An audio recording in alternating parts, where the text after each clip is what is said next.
CCTV on the bomber Umar. On camera, bomber Umar is found with an accomplice. Umar, accomplice, was stopped at an ATM in Haryana.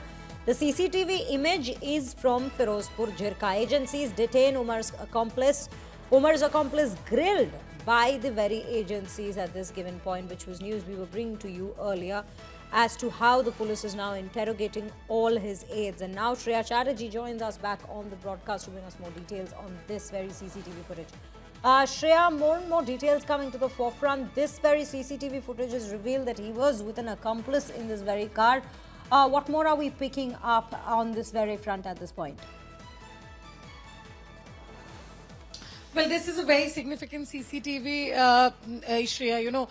The CCTV is from the area of Mewat. Just I was talking a few minutes ago with you, where the clear scene is that he was accompanied by another individual, and it was an ATM where this CCTV was recorded.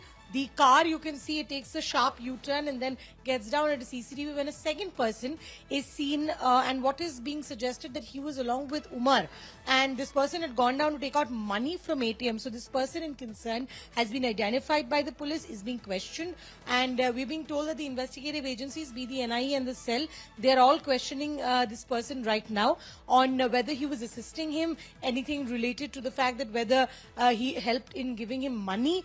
So all these things are at point being investigated, but crucial piece of investigation details, because for the first time in a CCTV, Umar Nabi, the terrorist, has been spotted with another man that could probably lead to some important breakthrough for the investigative agencies.